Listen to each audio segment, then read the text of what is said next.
Happy Sunday, everyone. Welcome into another edition of GC Live Sunday Reset with yours truly, Jack Veltri here. Upon my return from Columbia, Missouri, I am outside hanging out at my parents' house here in Fort Mill, South Carolina. So I'm not in Columbia right now. I'm not back at home at my place out in Cola, but I'm here and we're ready to do another edition of Sunday Reset. Appreciate you guys joining me as always each and every Sunday. We do these every Sunday night, and it's always good to break down what happened the day before. And boy, we've got a lot to talk about from last night. In case you missed it, South Carolina lost 29-20, playing against number 23 Missouri out in Como yesterday. I was out there. I'm going to have full reaction, thoughts, so much more. We just talked to Shane Beamer about an hour ago on his Sunday teleconference,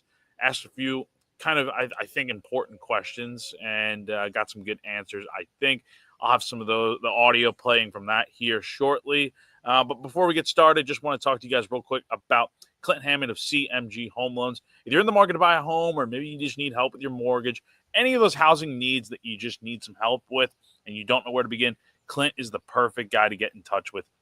He has been in the mortgage industry for over 20 years now. He's a lifelong Gamecock fan. He's also a longtime supporter of Gamecock Central and all of our GC Live programs. If you've ever listened to me or any of my colleagues ever talk before on GC Live, you've probably heard us talk about Clint and all the good things that he does. He will help you out, take you through the process step by step, and get you on that path towards getting everything you need done. So give him a call, 803-422-6797. The NMLS number for him is 71597, or go to clinthammond.com for more info. All right, not to delay it any further, let's get into what happened last night. Obviously, just a really I said it last night after the game in my Moving the Chains post-game recap video, and I still feel the same way 24 hours later after that game. I still feel like South Carolina could have won that game. I mean, they did some good things in this game. Granted, they did not play great at all throughout the night. They made so many mistakes that we'll get into here that ultimately did cost them a victory at the end. But you got to remember, guys, South Carolina was up going into the fourth quarter in this game. I mean, they had the lead despite everything that went wrong, despite the penalties, the missed tackles, the lack of a rushing attack in this game. You still had the lead going to the fourth quarter. And all you had to do is play well for 15 minutes. Just be better than Missouri in these final 15 minutes, and you come away with a victory. But not the case. Missouri did more things in the end. And, again, all the issues that you had earlier on in the game, they continued to happen later in this game in the later stages, and it ultimately cost you. I mean, the Ahmad Hardy, or no, it was Jamal Roberts. I get those guys confused because they're just so good, those running backs. And we'll get into the rushing attack for Missouri and the missed tackles here a little bit more in a second. But you look at the missed tackles on that Jamal Roberts touchdown. It was a 16-yard run. I mean, Peyton Williams took a perfect angle right at him, dives at his legs, he breaks out of it. And then you have Gerald Kilgore, who had the really nice interception earlier on in the game. Did some good things in this game. But he I got to be honest, I did not like the way he went in on that tackle. I mean, maybe he was just trying to knock the guy out of bounds. I'm not sure. But you go in with your shoulder, like, wrap the guy up. What is so hard about wrapping somebody up? It's what you're taught to do. Heck, we hear Shane Beamer and the coaching staff and Clayton White and the players talk about how, they're wrapping up in practice. They're doing all these things. Where the heck is it in the game? I mean, it's just silly that you had 10 missed tackles last week, according to PFF. You had 16 more this week, which, by the way, I felt like that number was so low. I mean, it felt like every single drive, South Carolina had a ton of missed tackles. And I guess that'll be where we really start the conversation from last night. Just too many missed tackles in this game. And, again, like I said, it hurt you at the end when you needed to make a stop and you just continue to miss tackles. Missouri went 7 of 13 on third downs last night. That was another issue from last week that carried over into this week. So, again, they said they worked on tackling in practice this week. I didn't hear anyone say that they had a great week of practice like last week. But, I mean, they said they worked on it, and obviously you believe them. I mean, they do it every single day, according to asking them questions and media availability and stuff. But again, it's the same problems you had last week, and it's been a constant issue. And you can say the same thing about the penalties. 14 penalties last night. 6 of them were pre-snap. I mean, what are we doing here? Why is it the same things that continue to really affect you in these games continue to happen over and over and over again? I mean, at some point, something's got to change or something's got to click, but it's not.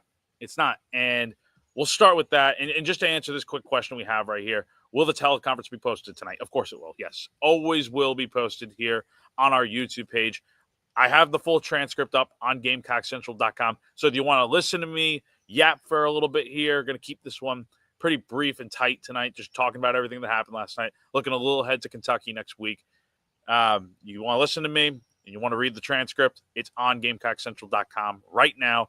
Just posted it about 20 minutes ago, so go ahead and check that out. But yes, it will be posted. The audio will be posted on our YouTube page tonight. But speaking of which, I asked Shane Beamer I had a few questions for him tonight, and I asked him about, we'll start with the missed tackles, because I think that's probably one of the more important things that happened last night. I asked him about the missed tackles and kind of what he attributes it to, because me personally, I felt like some of the effort just was not there. That's my own point of view, so maybe you feel differently.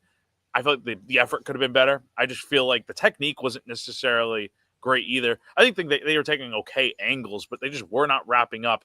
And as Shane Beamer says, getting 11 guys to the ball, I feel like they were kind of missing that last night. Here's what Shane had to say about that. I'd say it's more just a couple long runs where I think guys assumed that the tackle had been made, and we have a saying around here, nothing slows you down on the field but the whistle. And there were some instances last night where we slowed down before the whistle because we had guys that just appeared guys that just thought he was down, and he wasn't. And we knew that going into it. He's a guy that breaks a lot of tackles. You see it on tape week in, week out. So certainly that we got to get 11 hats to the ball and be better from that standpoint. There's certainly some technique issues where we don't run our feet on contact, which is what you got to do against that guy.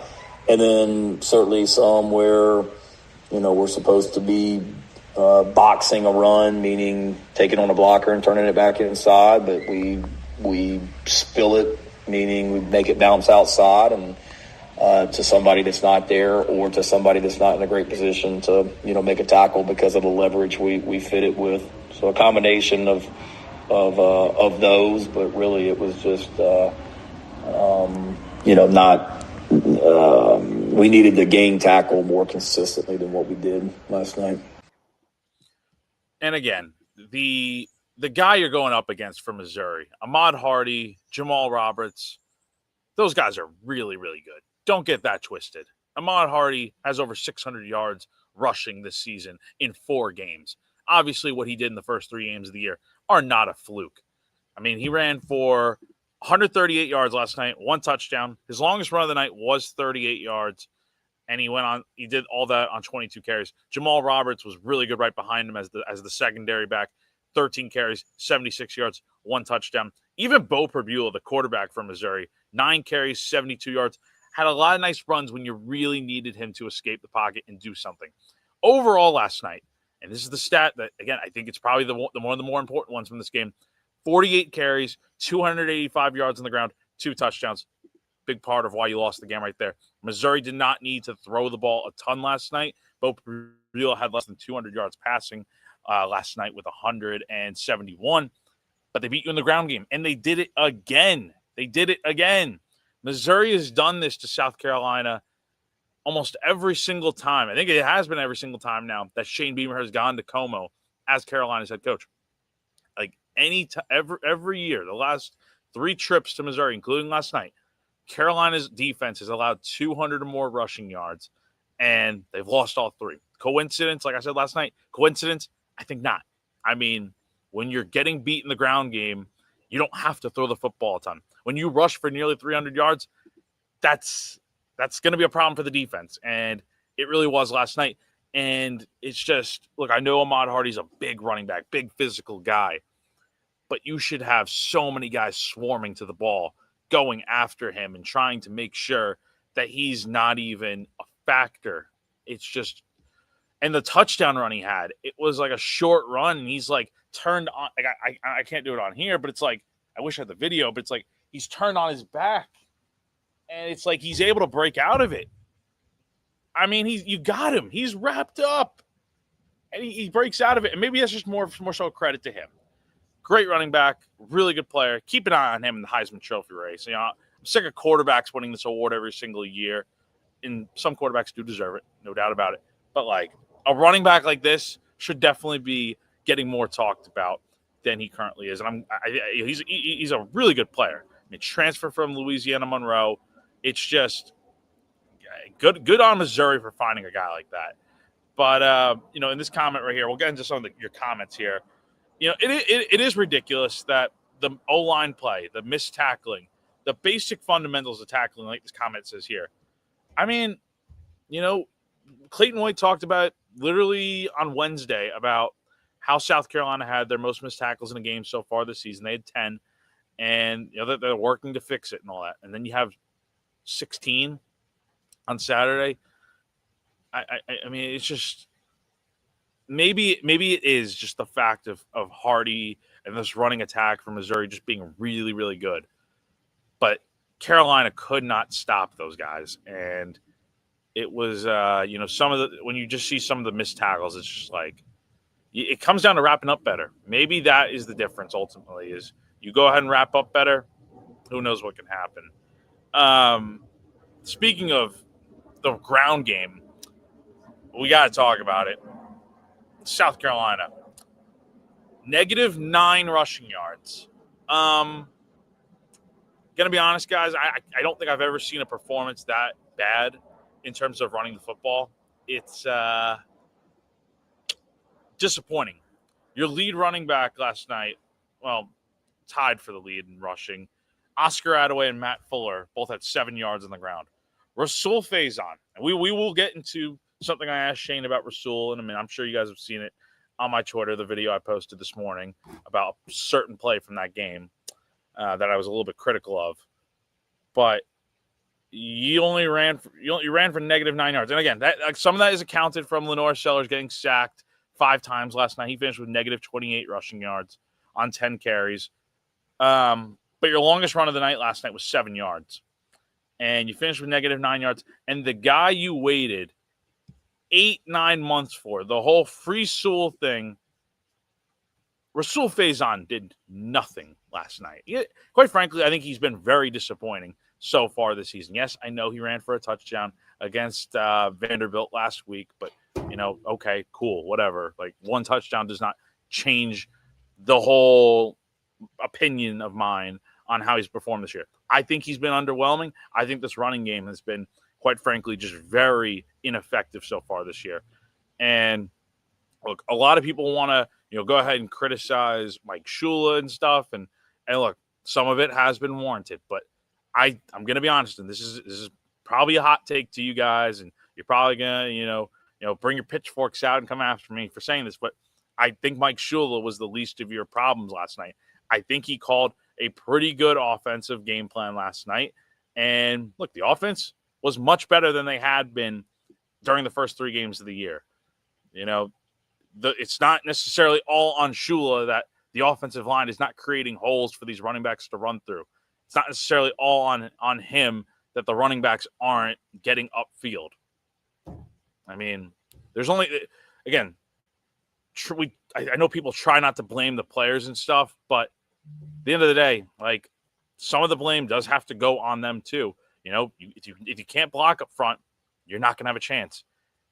You got to be better up front.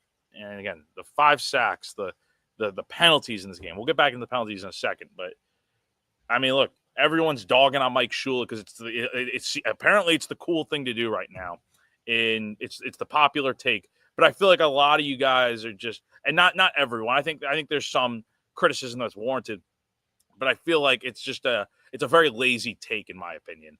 It really is because, again, it's not like they're not being creative. They're doing some really creative things. And again, I will go into the sack here on first and goal in a few minutes. But, I mean, you run that play any other time in this game, I think it's good. I think there were some good play calls in this game. And, again, Lenore Sellers had a good game passing. I mean, he threw for 302 yards, 2 touchdowns. Much better passing last night. Yes, he made a lot of mistakes, but he was much better overall last night, at least from a passing standpoint. Rushing, still got to figure that out. But point being, there are some good things that the offense did last night. Got some playmakers involved. Got to run the football better. That's got to be top priority. And besides the missed tackles and the penalties, you got a lot to figure out after this week. Don't get it twisted. But my point being, I think some of the criticism towards Shula right now is a little bit lazy. I think it's just because you see everyone dogging on him online. It's like, oh, that must be the reason South Carolina lost last night. Not necessarily. Do a little bit of research, watch the game a little bit, and you'll kind of see where I'm coming from. So, but there's my little rant of the night, I guess, if you want to call it that. Where should we dive into next? Again, so many aspects of this game. It's just like we're kind of jumping all over the place. Okay, let's get into penalties. I asked Shane Beamer about the penalties to kind of wrap up the teleconference tonight. How do you fix them? What's the biggest issue with them? And I know the guys have some of the players have kind of mentioned that the noise was a bit of a factor, which, again, it was a factor in the SC State game, and they had a lot of penalties. They worked on it, and then they have more penalties.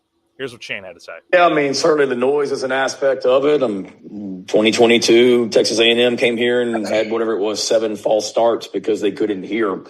No disrespect to the crowd last night in Missouri, but it's going to be a hell of a lot louder in Baton Rouge and College Station and Oxford, Mississippi when we go there the rest of the season. So we better not be leaning on the crutch of crowd noise because that's what the SEC is, and it's only going to get louder from here on out.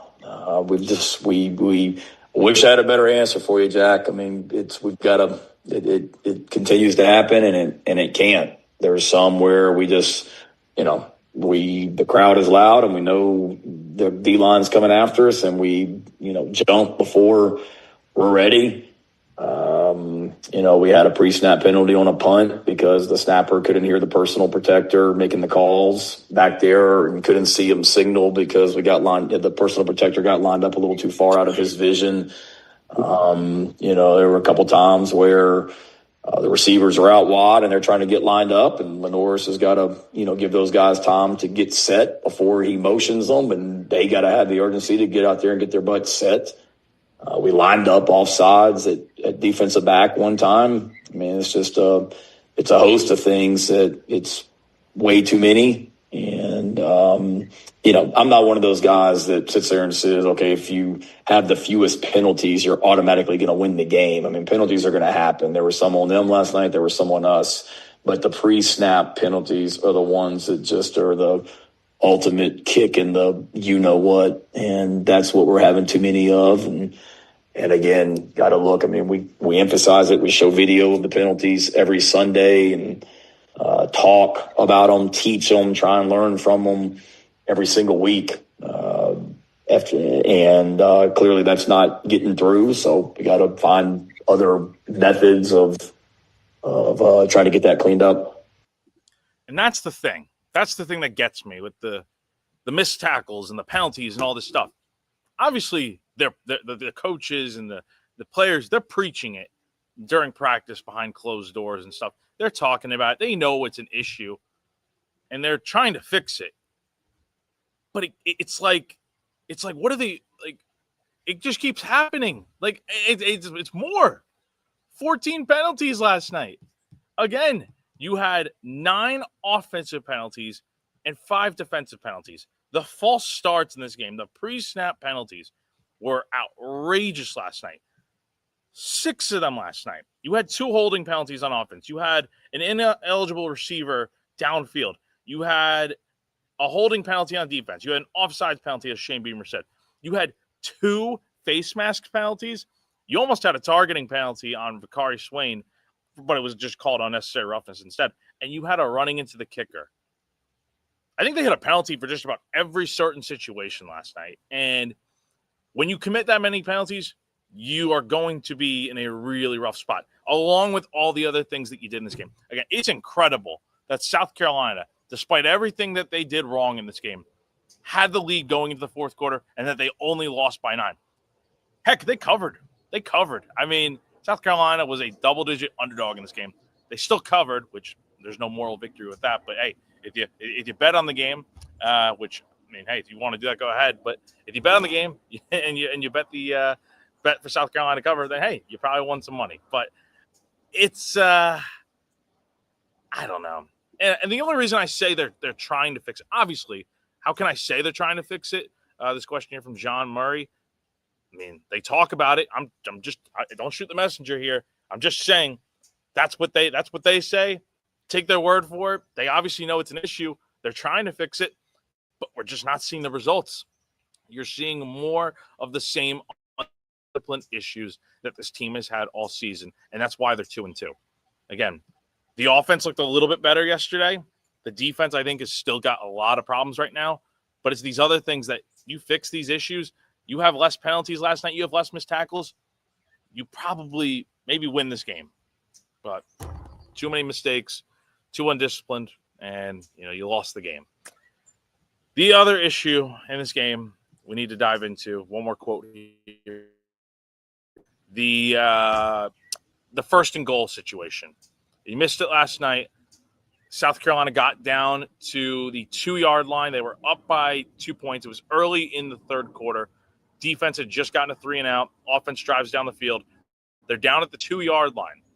Now, I know how you guys feel about it. You have first and goal at the 2-yard line. You run the ball. Plain and simple. You run the ball. My take on it, I'd run the ball too. But you have to also consider the running game did nothing last night. So you're kind of thinking about that a little bit. But it's 2 yards. You have a really big quarterback in Lenore Sellers. Big, bruising, physical guy. He could probably sneak it himself and get into the end zone, right? And I mean, I'm not asking you to run a Philly special here, or not Philly special, a tush push or anything like that. But, I mean, shoot, you got 4 tries to get into the end zone, and you blew it on your first try. First and goal last night, they run a split-eye formation, play-action type of play. Sellers fakes the handoff to Rasul Faison. We'll get back to him in a second. Sellers drops back. He dropped back way too far, number one. I think it was a 13-yard loss. He should have thrown the ball away. He had a receiver open over the middle of the field. It was Jordan Dingle open in the end zone. Just didn't get the ball there. Didn't even throw the ball. Takes a sack. And then South Carolina has a penalty right after that, and they're forced to kick a field goal. And again, that was on first and goal. Why you're not running the ball right there, I'm not exactly sure. I don't think the play call was bad because the play was there, but there were a few things that went wrong. One, Sellers just did not throw the ball. That was issue number one. And then the other issue that I had from last night with that play was Rasul Faison and I say block attempt, but to me it didn't really look like it. I get what he was doing now that we've heard Shane talk about it a little bit, and I'll play that audio here in just a second. But, you're trying to cut at the linebacker that he was going up against. And again, that's a bad matchup right there probably for Faison, but you got to get 2 hands on the guy. You looked like you just gave up on the play. And so here is, and if you want to check that play out, again, I have it clipped on my Twitter. I was trying to upload it to play on here for you guys, but for some reason it was just not uploading. So my Twitter is Jack T. Veltri, JCKTVELTRI. It's on Twitter right now, and the full quote from what Shane had to say transcribed on there as well. Here's what Shane had to say about that situation that I asked him about. Combination of things. The detail of one of the routes wasn't quite what we wanted, so we've got to coach that better. Just the technique on how we ran one of the routes that caused a little bit of allowed them to fall into the coverage probably a little bit better than they should have because of the detail of one of our routes. And on that one, Jack, it's a full slide protection. That means the first person outside the tackle, the offensive tackle, is going to be the back's responsibility. And a lot of teams there, they cut that player, be cut, meaning, go below his waist, because you typically don't want a running back blocking a defensive end. So most teams, if you watch them run that, they're going to cut the defensive end, which is what Sewell was trying to do, but just which I'm fine with. But we didn't do it with quite the right technique. When you do that, you want to go more through his thigh. So he to not allow him to have penetration, but certainly that guy was not supposed to be in Lenoris's face, and Lenoris knows. I mean, when that happens, it's not there. They did a nice job, get rid of it, and you got 3 more downs to get it in the end zone. But again, the combination of the route details and not getting that guy blocked caused that guy to be in his face, and you saw the result. And funny enough how that happened, Faison misses the block, and notice how that defender, was the one who sacked Lenoris. I mean, look, again, the way Shane explained it, he was okay with it. Me personally, Rasul Faison is, let's see, what's the listed height and weight? He's 6 foot, 218 pounds. I don't know what was going through his head on that play. Maybe it was what he was supposed to do. Maybe he's just doing his job. But to me, it's like I think Rocket Sanders would have blocked that. We see the comparisons to him all the time. Rocket Sanders, I think, would have blocked that just fine. Would have gotten 2 hands on him. Was Rocket the best blocker in the world? No, but I think he would have gotten both hands on him to actually stand up and block him. But what I saw was just Faison going to the ground, not wanting to block that play, it looked like. I'm not sure. And, the defender just jumped right over him because he was laying on the ground and made the sack. And again, I think if the protection was there on that play, I think we talk about how that play was just not a good call last night and stuff. A lot of you guys feel that way. And I get it. I do. I do feel like you got to run the ball in that situation there. If you want to run that on 3rd or 4th down, maybe, and you have to get in the end zone, by all means, go for it. I feel like it was kind of I think the play call was good. The execution it could have been a lot better. I think if Faison gets that block, you give Sellers a little bit of time there to get set and throw, and you got Dingle right there in the end zone. And again, Missouri had some pretty good coverage on defense there. I think there was a holding that was just missed on that play. I think it was Mo Brown kind of running to the right, and looked like there was a little bit of hold that was not called, but oh well. But then, like Faison needs to pick up that block. Plain and simple. You pick up that block, Sellers have a guy in his face, and maybe he's able to make that throw. But again, you got to throw the ball away on that play, because you throw the ball away, you're back at the 2-yard line, 2nd and goal, punch your end into the end zone. Maybe we're talking about a different game. To me, that felt like the play that kind of changed the momentum in the game, because Missouri went down and scored right after. And I know South Carolina came back to take the lead to go into the 4th quarter, but and also the other play I haven't even mentioned yet from last night. I wish I had asked about tonight in media and teleconference. Early on in this game, Sellers missed Mazio Bennett, who was left wide open in the 1st quarter early on in this game before everything really started to pick up.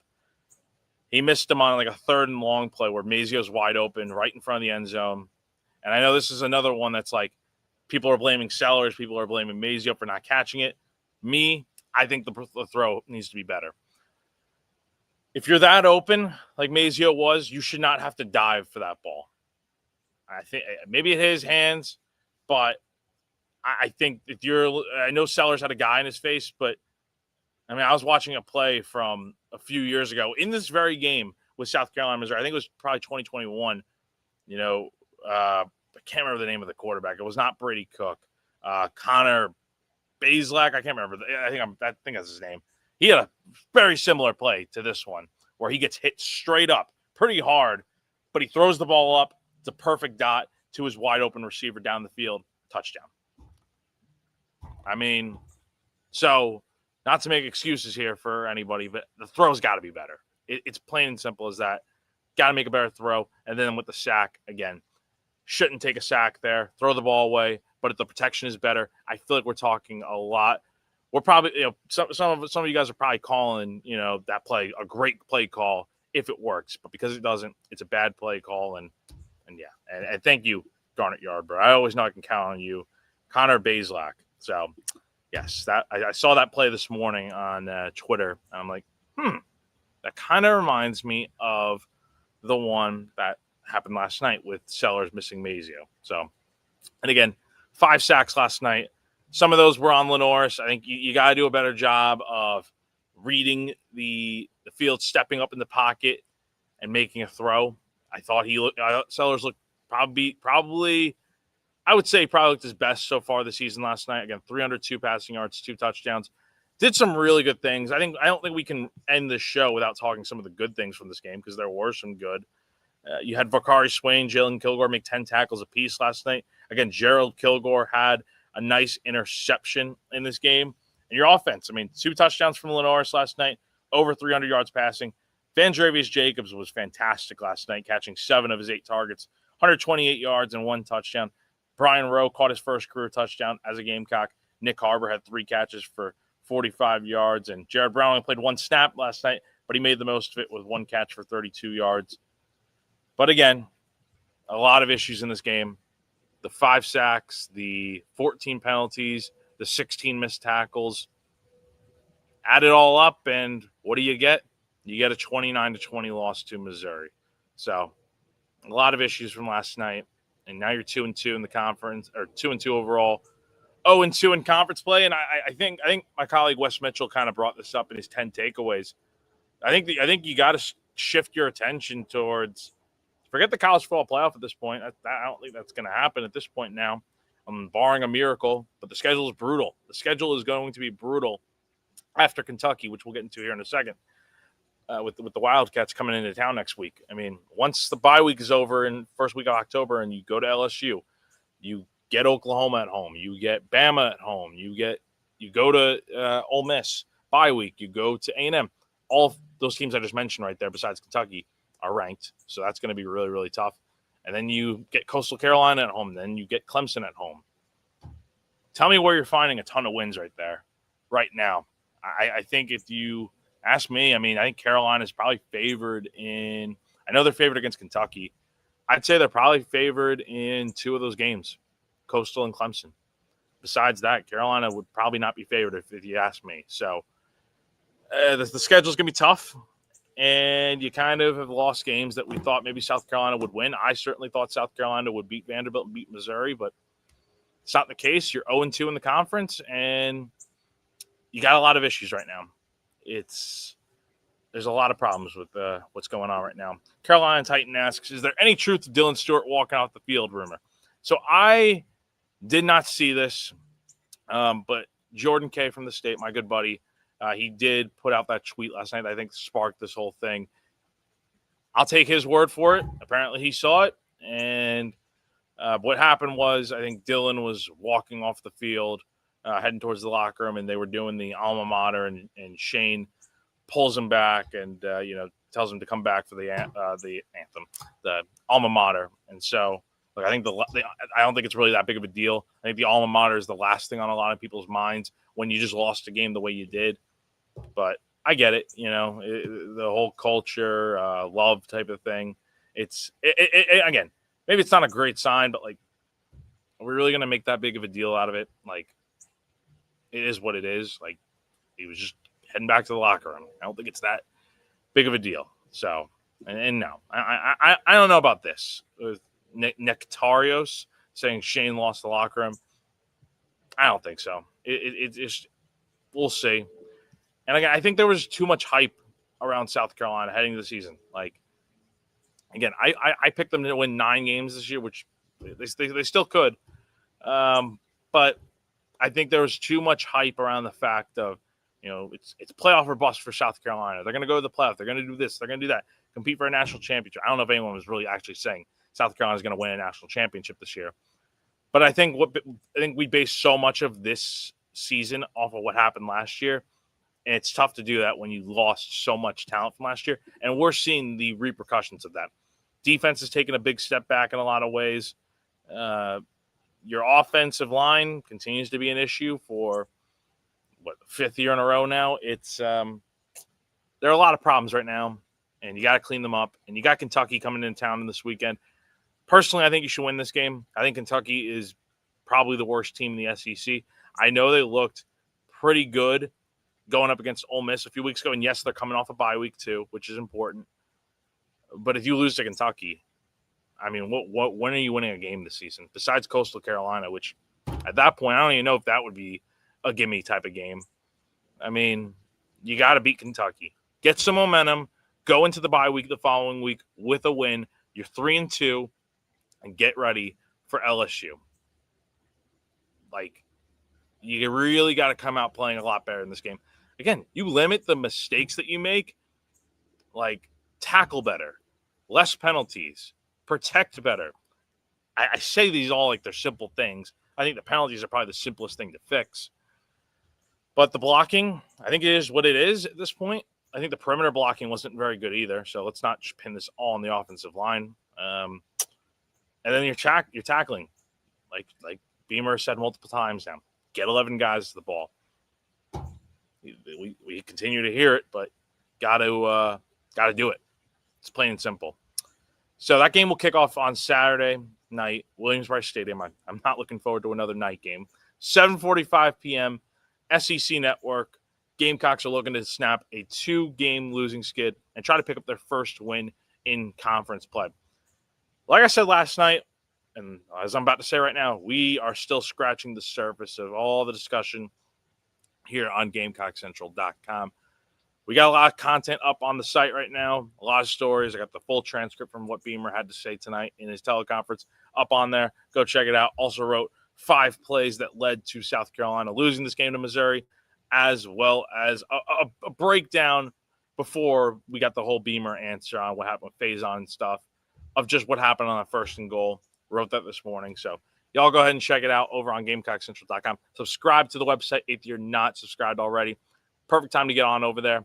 Again, I know things are tough for South Carolina right now, but there's a lot of good discussion going on over there on the Insiders Forum. A lot of cool conversations to get involved in and kind of just suffer alongside other Carolina fans that are diehard just as much as you if you're not subscribed to the site. Follow us on our socials, Gamecock Central. Follow me on Twitter, Jack T. Veltri. Again, JCKTVELTRI over on Twitter, X, whatever the heck you want to call it.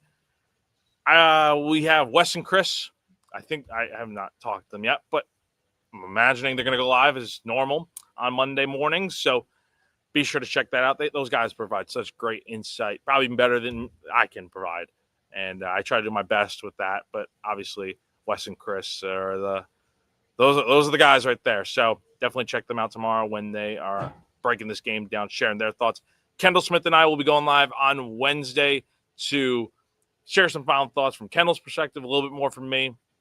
And then we're fully turning the focus over to Week 5 and this Kentucky team and what to expect. And then before the Sandstorm on Saturday before the game. And then we're right back here next Sunday night breaking down Week 5, South Carolina, Kentucky on GC Live Sunday Reset. So appreciate you guys joining me. As always, that's going to do it for this evening. Again, give this a thumbs up if you enjoyed it.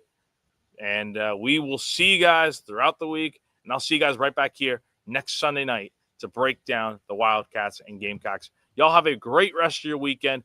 Thanks for joining me. Appreciate it as always. Have a great night. And I'll see you guys next Sunday on GC Live Sunday Reset. Appreciate you guys. Bye.